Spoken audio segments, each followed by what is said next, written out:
मामा की दुल्हन। ये स्टोरी एक रियल स्टोरी पर बेस्ड है, जिसके कैरेक्टर और जगह का नाम चेंज कर दिया गया है।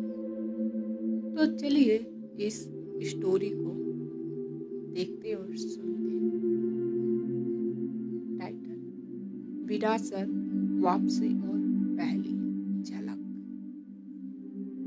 केरल के पहाड़ों के बीच बसा एक छोटा सा गांव। थोड़ो पूछा, हरी भरी वादियां, धुंध से ढकी सुबह और चुपियों में लिपटे कई रहस्य। वहीं लौट रहा था अरुण, सालों बाद, अपने चाचा श्रीधरन की मौत के बाद। अरुण दिल्ली का रहने वाला आधुनिक सोच वाला एक नौजवान था। उसको साइंस में यकीन था, भूत प्रेत ऐसी किसी भी चीजों में वह विश्वास नहीं करता था। लेकिन आज उसकी आंखों में कुछ उलझन थी और दिल में एक बेचैनी। वो जब अपने गांव जाता है तो गांव के एक बुजुर्ग महिला उससे कहती है, श्रीधरन बाबू का मरना बस यूं ही नहीं हुआ बेटा, वो किसी शक्ति से खेल रहे थे। कोई उन्हें देख रही थी, कोई औरत। अरुण उनकी बात सुनकर हंसता है और उनकी बातों का हंसी भी उड़ाता है। लेकिन गांव वालों की आंखों में जो डर था वो नकली नहीं था। ऐसा लग रहा था कि उन्होंने कुछ बहुत भयानक दृश्य देखे हुए हैं। अरुण अपने पुराने पुश्तैनी मकान में जाता है। वो पुश्तैनी मकान लंबा बरामदा और फर्श पर पड़ी धूल, दीवारें जैसे किसी गहरे राज को छुपा रही। अरुण ने दरवाजा खोला और उसकी बचपन की कुछ यादें ताजी हो गई। अरुण धीरे से कहता है, क्या ये वही घर है? ऐसा क्यों लग रहा है जैसे ये मुझे देख रहा हो? फिर वो इन सब चीजों पर ध्यान नहीं देता है और फ्रेश होता है और एक रूम में जाकर सोने की कोशिश करता है। लेकिन पहली रात थी, अरुण को नींद नहीं आई। कमरे की दीवारें जैसे सांसें लेती हुई लग रही थी और फिर उसने सुनी वो आवाज, जैसे कोई स्त्री दूर से गाती हुई बोल रही, निलपू निरंतिल निरा निन्नुवरुम। मलयालम में एक प्राचीन यह लोकगीत है। अरुण उठकर खिड़की की ओर गया। झील के पास एक औरत खड़ी थी, जिसने लाल साड़ी पहनी हुई थी। उसके खुले लंबे बाल थे। चांद की रोशनी उसके चेहरे को रहस्यमयी बना रही थी। वो गा रही थी और अरुण बस उसको देखता रहा। उसको पता ही नहीं चला कि कब सुबह हो गई। दृश्य चेंज होता है। सुबह और पुजारी से भेंट। अगली सुबह अरुण सीधे मंदिर पहुंचता है। वहां के बुजुर्ग पुजारी, जिनका नाम शंकर स्वामी है, वह उसको बचपन से जानते थे। अरुण उनसे कहता है, स्वामी जी, ये जो झील के पास की औरत है, कौन है वो? इतनी रात में क्या कर रही थी वहां? उसकी बात सुन के जैसे लगता है कि पुजारी जी का गला सूख रहा हो और घबराहट से उनकी सांसें भारी हो रही थी। पुजारी जी कांपते हुए आवाज में कहते हैं, वो देवी है बेटा, पर वो कोई साधारण औरत नहीं है। वो एक यक्षिणी है जो सालों से उस जंगल में रहती है और हर 30 साल में वो किसी को अपना बनाती है। अरुण हंसते हुए कहता है, स्वामी जी आप भी, मैं भूत प्रेत में यकीन नहीं करता। पुजारी जी उसको देखते हैं और गंभीर स्वर में कहते हैं, यकीन तभी आता है जब सांसें छिनने लगती हैं, जब आंखें खुली हो और डर सामने खड़ा हो। अरुण को उनके बातों पर विश्वास नहीं हो रहा था। वो उसको बस यूं ही सुनकर छोड़ देता है और अपने घर वापस आ जाता है। धीरे धीरे समय बीतने लगा था। हर रात वो आवाज लौटती रही, हर बार और पास और गहरी।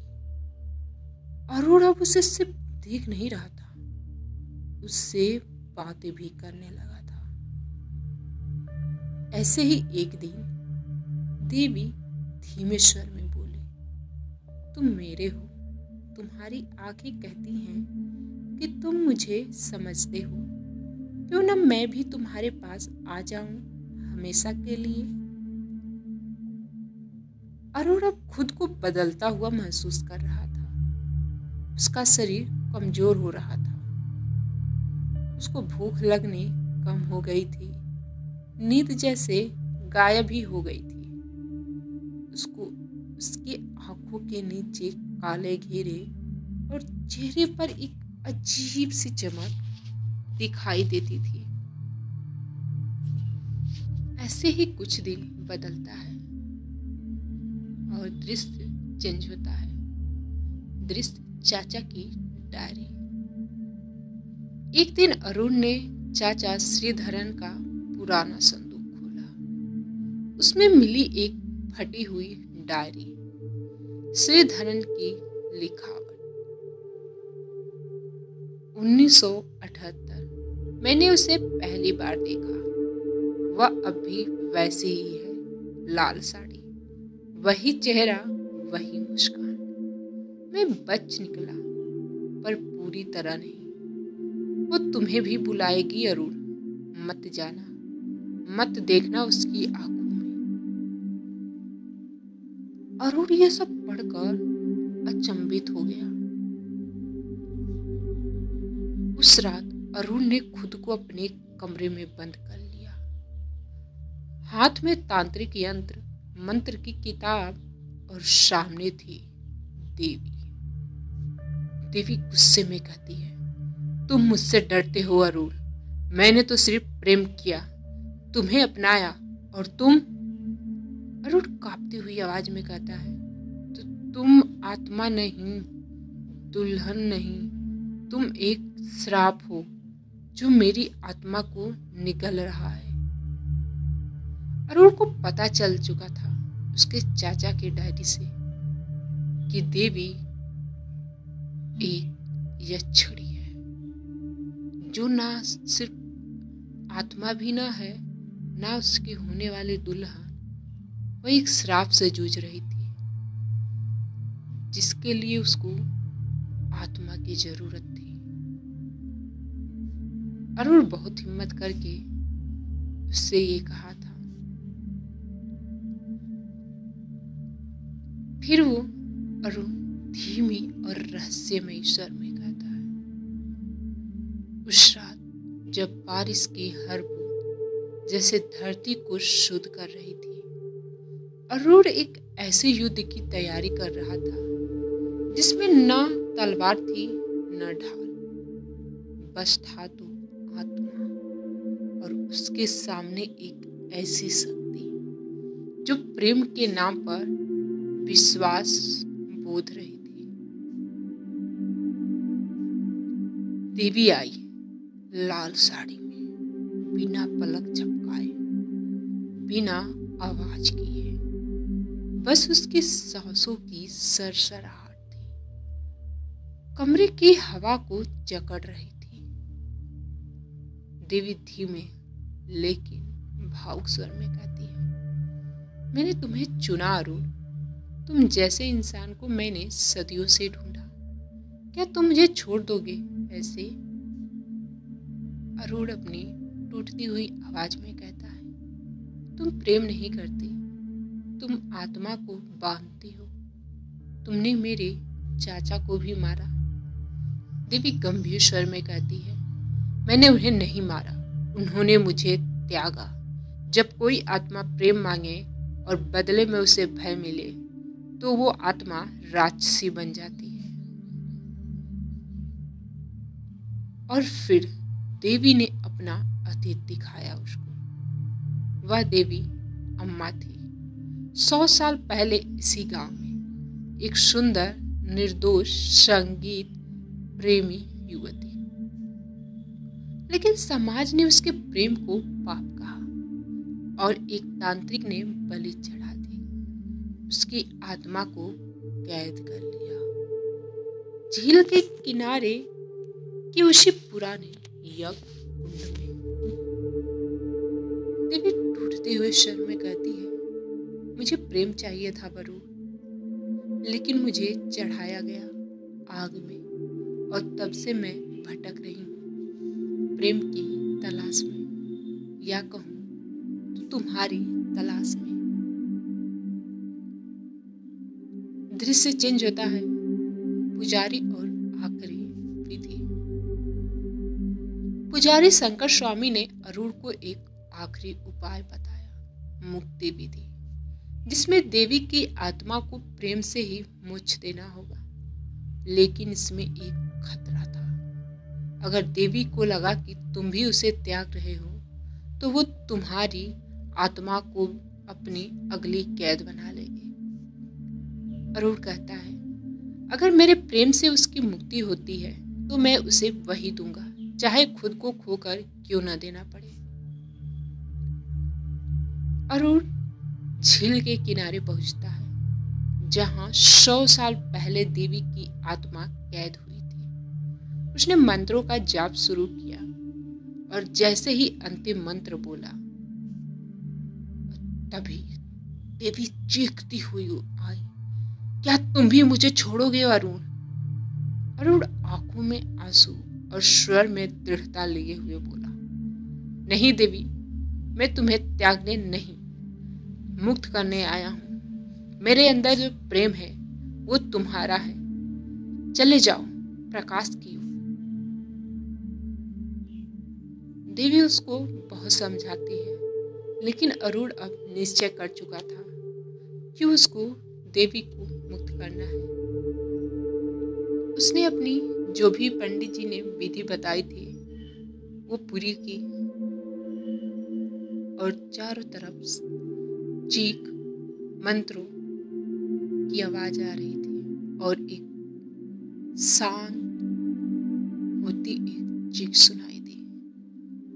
उस सुबह झील पहली बार शांत थी। कोई गाना नहीं, कोई साया नहीं। देवी चली गई थी, मुक्त हो गई थी। पुजारी जी कहते हैं, तुमने उसे मुक्ति दी अरुण, तुमने एक श्रापित आत्मा को प्रेम से मुक्त किया। इस बात को वर्षों बीत गए।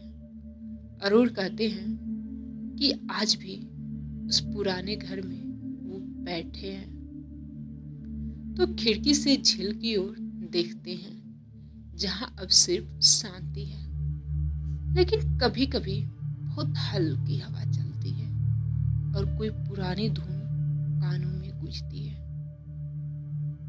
स्त्री धीमे लेकिन दूर से कहती है, निलहु निरंतिल निरानिन्नून वरुम। ये साउंड उनको कभी कभी सुनाई देता है। उन्होंने कुछ बातें नहीं बताई, कहीं कि ये कुछ बताना शायद सही ना होगा। उन्होंने जितना बताया हमें, हम आपको शेयर कर रहे हैं। उम्मीद करेंगे आपको ये कहानी पसंद आई होगी। तो चलिए मिलते हैं एक नई कहानी और एक नए अंदाज के साथ। अगर आप सबके पास भी ऐसी कोई रियल स्टोरी हो तो प्लीज़ आप सब मेरे ईमेल आईडी पर शेयर कर सकते हैं। हम अपने प्लेटफॉर्म पे आप लोग की स्टोरी को साझा करेंगे। ईमेल आईडी हमारे कम्युनिटी में है। Bye bye.